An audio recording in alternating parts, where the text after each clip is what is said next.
Hosted by you/throw_ra_son of sans. My 35M dad died when I was 19, leaving my mom 58F with me and my 2 siblings. I'm the oldest. It took some time, but eventually, my mom started dating again.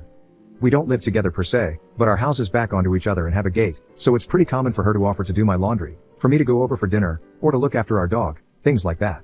Plus, my siblings and I go over there for dinner every other Friday night or so. A bit after she started dating, the men she's been seeing have gotten younger and younger, but I've never had a problem with them. She's been very open with me and my siblings that she wants to get married again, and we've always been supportive, at least after the initial shocks, lol. The latest guy is by far the most serious. They've been dating since around last June. He proposed at the start of autumn, and they want to get married next summer. Again, my siblings and I are fine with this because it's her life, and we trust him. He's a nice guy, and they clearly love each other. But anyway, long story short, this weekend, her fiancé, let's call him Phil, 24M, calls me and asks if I could come over. I say, yeah, sure, I'll be over after work, assuming he just needs help with some DIY stuff they're doing. When I get there, he calls me sport and says we need to talk. I should mention this is something he does with me and my little brother, calling us things like kid, sport, scout, little buddy, or my personal favorite, red and blue, seemingly out of nowhere. My brother is 30, by the way.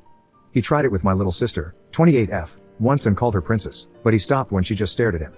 The thing with Phil is that he reminds me a lot of Charlie Day's character in Horrible Bosses. His sole ambition has always been to meet a girl, get married, and have a family. When he told me and my brother this, my brother made a joke about how maybe our mom's going to come up short on the last part, and Phil got very upset, though they made up afterward. So, I go over and ask if my mom's around. He says no, it's just him, and that we really need to talk man to man. I say sure, and he starts talking about how he's always wanted to be a father and raise a son to call his own. Then he drops this bombshell. Now, I know I can never replace your father, the man who made you, but it would mean the world to me if you could call me dad. I'll admit it, I sniggered a little. Then I realized he was serious because he looked like he was about to cry. He didn't drop it, either. I asked if he really meant it, and he got emotional and started talking about what it means to be a man, how his purpose is to have and provide for a family, and how he wants me and my siblings to be part of that family. He reiterated that he'll never replace my father, which, honestly, rubbed me the wrong way a bit, but he's ready to step up and be my dad and provide for and protect me and my siblings. I'm just sitting there thinking, dude, I'm a decade older than you and live in a separate house. I don't need providing for, and even if I did, I don't think a guy a third of my age who works part-time at the hardware store and collects manga is the man to do it. No offense if you're into that, lol. I was a bit taken aback, so I just said, okay, and he got emotional again, but in a happy way, talking about how he wants to go camping, go to a baseball game, I don't even like baseball, Lamau, and how he joined the Lions this year and wants to bring me into it too as his boy. It all just felt so surreal, especially since I'm a Shriner, so all his talk about service and charity isn't the brag he thinks it is. Anyway, I ended it by saying, this has gotten a bit too weird, and went home. He got very upset. I called my brother, and he agreed it sounds weird as hell.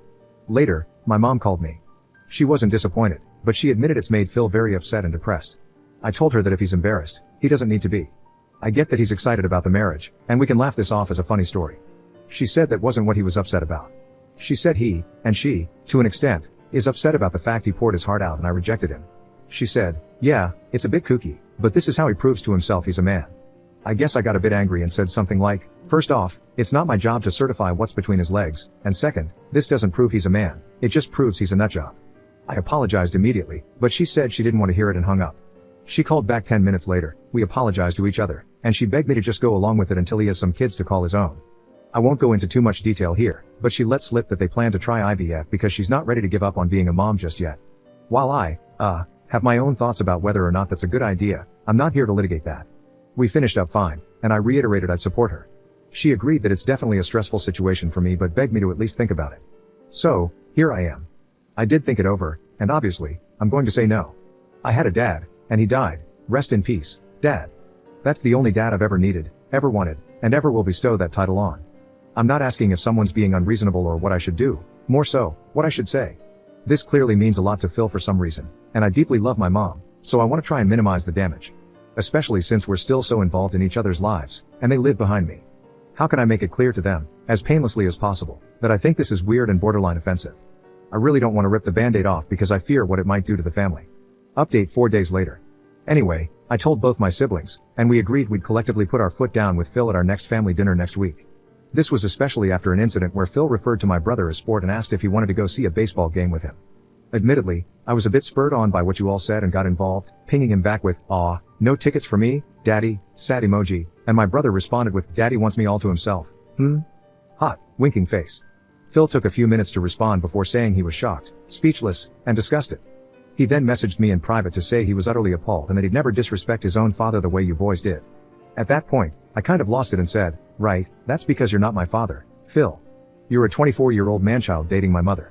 You have no right to my respect, especially not the respect a father gets. I immediately apologized but then blocked his number and left the group chat. Apparently, he sent a similar message to my brother, who responded with more daddy stuff, and Phil blocked him. Well, that aside, I don't think that family dinner is going ahead. After the original post blew up, it seems someone from his Lions Club found it and reported it to their chair or whatever, and Phil has either been expelled, resigned, or is in the process of one of the two. He has removed nearly all mentions of the Lions from his social media and no longer mentions being a member. His last post about it was some cryptic goodbye post where he drones on about what it means to be a man in the modern day and the duty of fatherhood bestowed on all men at birth. Really weird stuff. My mom called me, half in a panic and half in a rage, about the stuff I'd been telling about him, before breaking down and saying we need to meet. We did, and I got my brother to come over too. I know Phil has temporarily moved back in with his parents in the next town over, but from my understanding, they still want to go ahead with the wedding, though I think that's more because they've already spent money on it. When she said she was determined to have more kids, plural, my brother stepped up and asked if she really thought that was a good idea at her age. I pointed out that, assuming she had the baby next year and lived to 80, they still wouldn't have finished college. She just stammered about how people live longer these days before breaking down crying and admitting she's not ready to give up on mothering due to some deep-seated trauma and fears about the family breaking apart, which I won't go into for her sake. When we reassured her that we weren't going anywhere, she calmed down, and we had a very good, honest conversation. She's agreed to drop the IVF idea on the grounds that it would be too expensive and unlikely to get approved, though she's still adamant it's scientifically possible and believes she should be allowed to do it from an ethical standpoint because she has to win that argument. Instead, she's agreed to look into fostering. My brother and I highly doubt anything will come of that, so we're not too worried anymore. The very good news is that she's also agreed to look into therapy and psychiatric help to deal with her trauma. We've helped get her in touch with a nice lady in town to unpack all of this in a healthier way. At least one person is getting the help they need. I have no idea what's happened with Phil or what's going to happen with him, but I did make it clear to my mom that he is not my dad. He's not even my stepdad. I'm not a kid, and he's never going to be either one outside of legal technicalities. She relented pretty quickly. I think she's finally broken out of her shell, at least, and we've agreed that if things go ahead, that's going to be a huge red line. Though, I don't know if he'll want to be friends with me after all this, lol. Anyway, thanks for the help on the original post, everyone. Edit. Bit of an update, as I can't respond to everyone, but I think the marriage is off. Phil has gone AWOL again and had a huge argument with his family because they demanded he call off the wedding and date people his own age. This apparently made him snap. My mom and I have met his mom and older brother, who said that Phil is very insecure around girls his own age and has never been able to talk to them, hence his preference. This deeply upset my mom, and after some begging from all of us, she has agreed to push the wedding back, though she still wants to keep dating him. I have no idea where Phil is, though his brother assumes he's couch surfing with his D&D friends, who have been sending me and my brother some not so nice messages because, clearly, we're just jealous of his success. If any of you socially inept pricks are reading this, I don't need to chase middle-aged folk because I can talk to boys my own age like a normal person. Peace.